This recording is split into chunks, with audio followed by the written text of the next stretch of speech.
Is there a chance Walker Howard is the starting quarterback come 2023? Also, college football rule changes around the corner. Some of them are bizarre. Some of them are weird. We'll see exactly how that plays out. This is the Locked On Ole Miss podcast. You are Locked On Ole Miss, your daily podcast on the Ole Miss Rebels. Part of the Locked On Podcast Network, your team every day.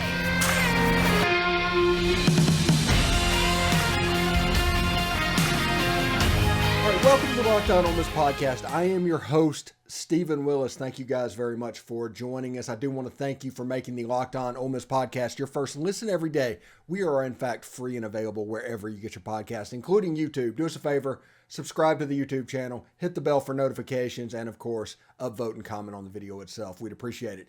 Today's show, we're going to talk about Walker Howard because we talk about Spencer Sanders and Jaxson Dart and all of this in the quarterback competition that will come. But can Walker Howard somehow win this job? And I think he can. It's a narrow road because the overwhelming favorite would be Jaxson Dart as the returning starter. And then Spencer Sanders as a backup as a four-year starter. There's talent ahead of him in that room. But if you go by talent alone, the most talented quarterback in that room could be Walker Howard. And I say that to say this. Lane Kiffin is known as a coach that the tie goes to the new player. That's just the way it was. Whenever Luke Altmaier and Jaxson Dart were competing, Jaxson Dart had the advantage. He was the new player. The tie is going to go to them. Now, there's two players that are new players.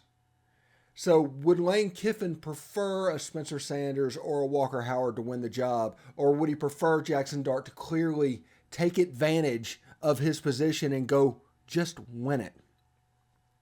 We don't know. We'll have to see how it goes. But Walker Howard has all the talent in the world. Whenever he was at St. Thomas More in Lafayette, Louisiana, he displayed ability beyond his years.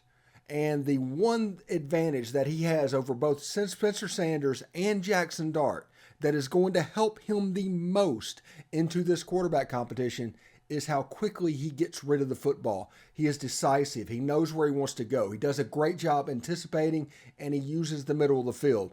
All things that if you look at what Matt Corral did in 2021 and 2020, what Brian Robeson did in 2019 at FAU, those things were important for making this offense work.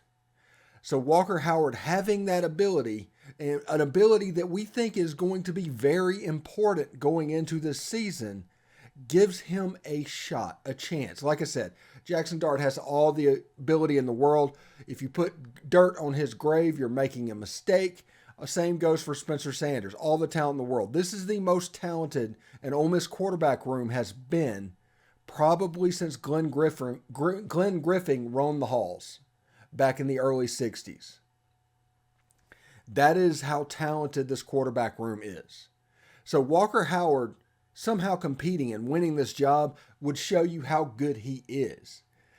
But he does have the advantage of being able to sit back and season and learn what's going on and be the number two quarterback and get game reps all because he has the luxury of Jaxson Dart ahead of him, Spencer Sanders potentially ahead of him. I do think if Spencer or Jaxson wins the job, they'll be obviously the number one quarterback. The number two is going to be Walker Howard, and whoever loses that quarterback job will be number three. That's the reason so many people talk about quarterbacks transferring away. They all think that players can transfer twice if they need to. All of this is normal stuff because they can sense the direction that this is going. Now, the reason we say that is Walker Howard transferred to Ole Miss. He would not leave the same exact situation he had at LSU, which is a starting quarterback with 1 year, competing with another person that has 2 years, and him being the third string quarterback and running scout team, to go to Oxford and run the exact same thing, where Jaxson Dart has 2 years of eligibility. Spencer Sanders has 1. It's the same thing. One quarterback has 1, one quarterback has 2, Walker Howard has 4. He would not have gone from LSU where he was happy, where he was a legacy, where he probably had certain advantages that other players do not have because of who his dad is, to go to the rival of LSU to be in the exact same situation in a worse personal situation. So that tells you kind of where this quarterback competition likely will shake out. I don't know if Walker Howard would just come to Ole Miss for the opportunity to compete. He might. Who knows? But I do think that Walker Howard is going to compete. He's going to be the number 2 quarterback. He is going to get game reps, and they're going to try and season him for 2024 in the first year of the college football playoff. That is what I think's going to happen. But for 2023, if he can take care of the football and not turn it over, if he can utilize all parts of the field like this offense was intended, if he does those 2 things, he has as much of a chance to start against Mercer as anybody else. Supremely talented player. Supremely talented. Like I said, Jaxson Dart and Spencer Sanders obviously has the advantage here, both experience-wise and otherwise. But Walker Howard has the talent advantage, in my opinion. He can make all the throws. He's excellent with his legs. Picture Matt Corral. And knowing what we know, how Matt Corral ran this offense, knowing what we know, how Brian Robeson at FSU ran this offense, that should give you pause for exactly how you can press forward. So I don't know if I would count Walker Howard out in this race. He can absolutely win this job. Do I think he will? I don't. That might be a bridge too far. But I think this competition could be quite interesting as it moves forward. Just really is, honestly. So today's show is brought to you by Built Bar. If you're looking for a delicious treat but do not want all the fat and calories, then you've got to try Built Bar. What makes Built Bar so good? Well, for starters, they're covered in 100% real chocolate. That's right, real chocolate. And they come in unbelievable flavors like churro, peanut butter brownie, and coconut almond. I'm not sure how Built does it, but these bars taste like candy bars while maintaining amazing macros. We're talking 130 calories, 17 grams of protein, 4 grams of sugar. Really, really neat stuff. And now, we've been telling you for years, go to Built.com and order a box of Built bars using promo code LOCKEDON15. Now you can go to Walmart and Sam's Club. That's really cool. That's right. You can head to your nearest Walmart today and walk to the pharmacy section and grab yourself a box of Built bars. You can pick up a 4-bar box of cookies and cream, double chocolate, or coconut puffs. If you're close to a Sam's Club, you can run in and grab a 13-bar box with our hit flavors, brownie batter, and churro. You can thank me later. Yeah, Built.com still an option. That's not going away. But now you have Walmart and Sam's Club that you can dip your toe into as well. All right, thanks again for making the Locked On Ole Miss podcast your first listen every day. Make sure you check out our brand new podcast, Locked On College Basketball. Everything you need to know about college basketball in one place. Plus, you get to hear from big-name experts and insiders and coaches and players. It's Locked On College Basketball. It's available on YouTube and wherever you get your podcast. All right.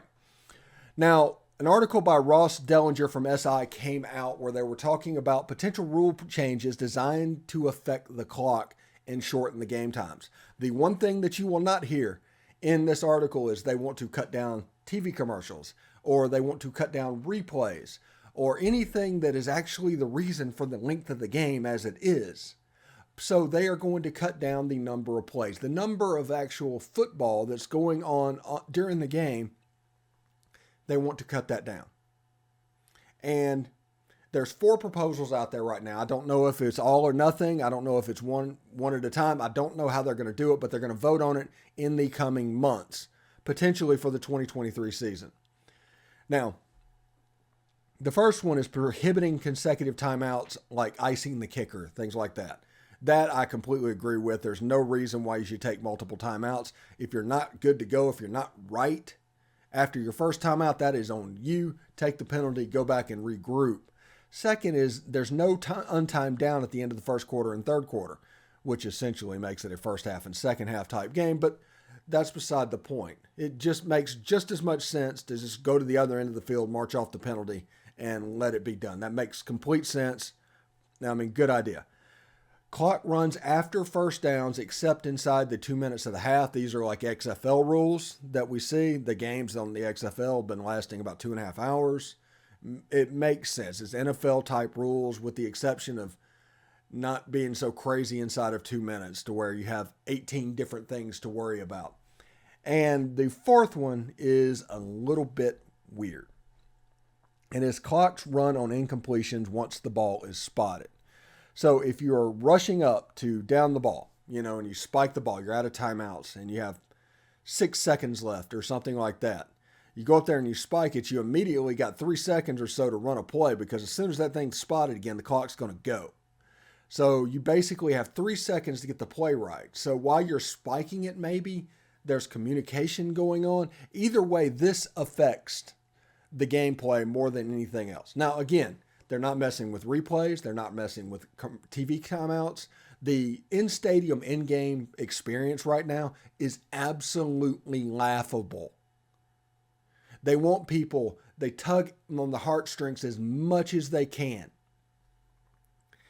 for you to spend $3,000 to go to the stadium to see a game. Hotels up there are close to $500 per night. Tickets are well over $100. Concessions are absolutely ridiculous. You have to pay now to park.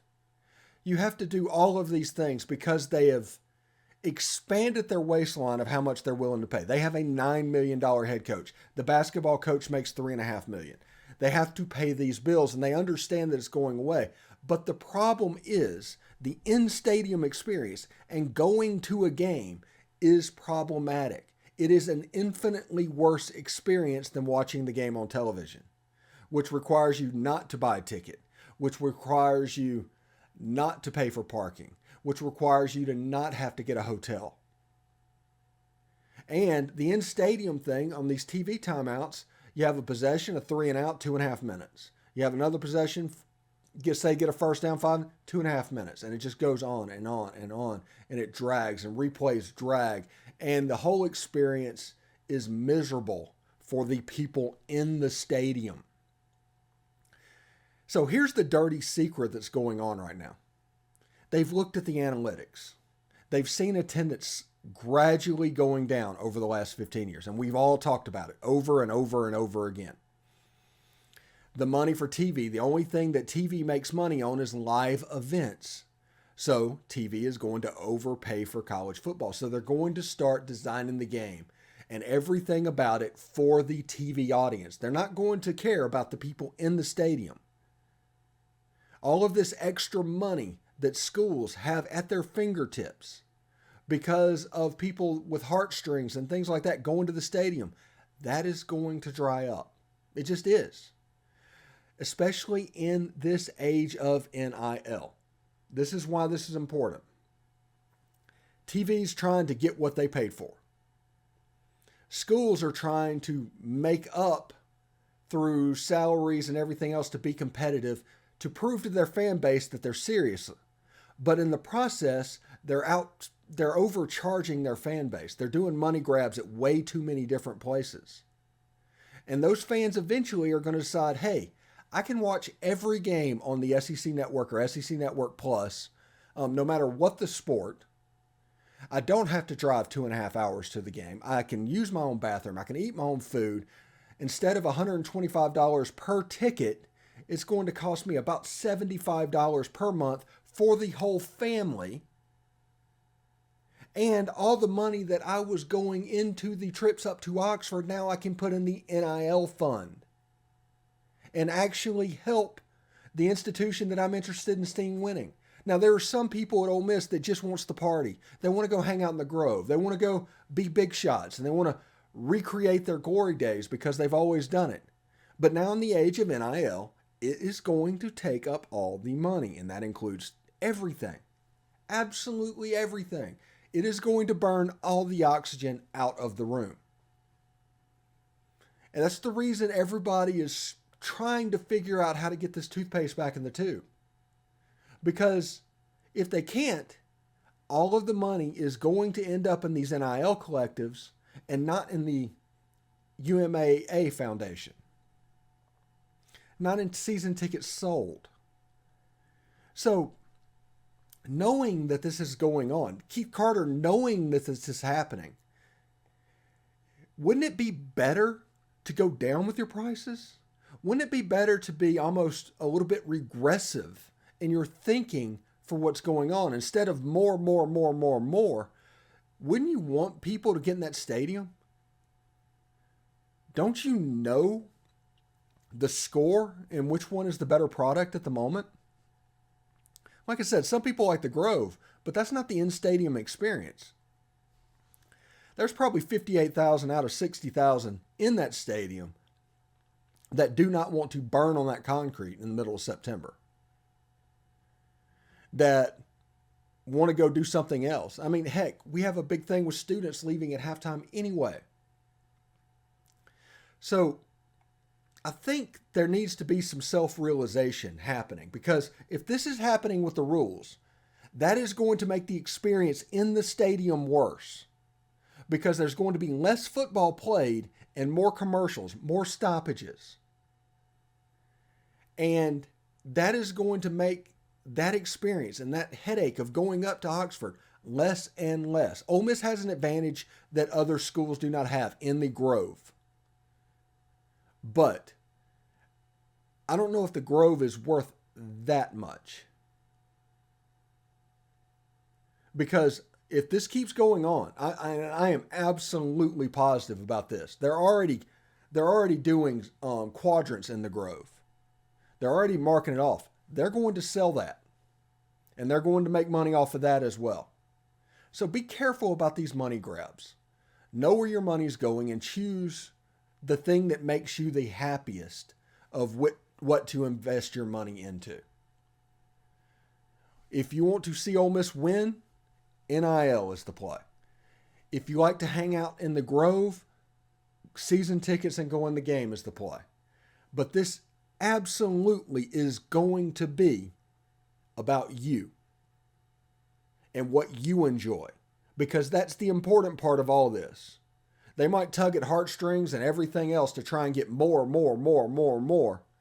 but whatever makes you happy is the thing you have to do. If you enjoy going and set up a tent and tailgating and going to the game and all that like your dad and your grandfather did, that is absolutely fantastic. But if you want to see this Ole Miss team actually progress and become a really good team, you can affect that now. Legally affect that. It's unbelievably interesting to me. It just is. And I just think that there is a reckoning coming. I don't know when it is, but this college football, this college sports thing right now seems like a bubble. Eventually it's going to bust. And when it happens, that is when NIL, that's when coaching salaries, everything is going to regress back down to the mean. And we can go back and kind of start almost picking up the pieces of the mistakes we made trying to get more. It's terrible. And it's not just Ole Miss doing this. This is affecting everybody in the FBS level with these high salaries and everything's going on. So we'll see exactly how that goes. Anyway, today's show is brought to you by LinkedIn Jobs. As a small business owner or hiring manager, you know that success in 2023 all depends on the team members you surround yourself with. That's why you have to check out LinkedIn Jobs. With LinkedIn Jobs, you can hire qualified candidates more efficiently by matching open roles with people that have skills, values, and experiences that can help you achieve your goals. LinkedIn Jobs helps you quickly attract the qualified candidates to your open jobs with targeting tools. They go beyond resume data by using insights from your job post and company and their 875 million member profiles to put you in front of the most qualified candidates. That's pretty cool. That's about 10% of the world's population. Identify the most qualified candidates on LinkedIn Jobs and connect with them fast and for free. It's why small businesses rate LinkedIn Jobs number one in delivering quality hires versus leading competitors. LinkedIn Jobs helps you find the qualified candidates you want to talk to faster, period. Post your job for free at linkedin.com/lockedoncollege. That's linkedin.com/lockedoncollege to post your job for free. Terms and conditions apply. All right. Thanks again for making the Locked On Ole Miss podcast your first listen every day. We are free and available wherever you get your podcasts, including YouTube. Do us a favor, subscribe to the YouTube channel, hit the bell for notifications, comment down below, and of course, upvote the video itself. I think when it premieres in the morning, like whenever this is up at 6 Central, at 7 Eastern, there's a chat module to where y'all can get together and do that as well. Sometimes when I'm up, I'm in there as well. But we'll see exactly how that goes. And of course, you know what? Tell a friend. If you enjoyed the show, tell a friend. And we can continue to have a lot of fun. We have Gerald Glass scheduled for next week. This week, Mike Espy, John Garcia this weekend again. We got a lot of guests for you as this goes on. All right. Ole Miss lost a game in overtime to South Carolina in women's basketball. It's a game that, honestly, I'm really fired up because our preview video for that game that we released Sunday morning is over 1,000 views. And that is really cool because Coach Yo and the women's basketball program absolutely deserve everybody's support and their attention. Right now, baseball is just starting out. Men's basketball is a little bit of a dumpster fire. But this women's team, they're 20-7. They're better than they were last year, and they had like a top 5 pick in the WNBA on their team. Coach Yo is doing a tremendous job. And we told you going into the South Carolina game, it was going to be a tough game. South Carolina is beating the heck out of everybody by 20-plus points. I think their winning streak right now is at 35, 36 games, and that is second only to Tennessee, who had like a 40-something game winning streak. A really, really good team. Like, picture Pat Summitt Tennessee teams or Gino Auriemma teams up at UConn. Picture those, and that'll tell you about how good the South Carolina team is.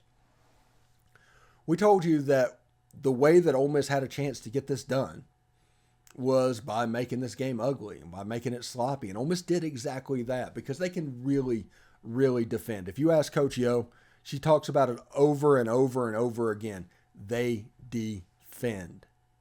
And they really almost pulled it off. They were a made shot at the end of the game on the last possession away from beating the number 1 team, unbelievably dominant women's basketball team in college basketball this year.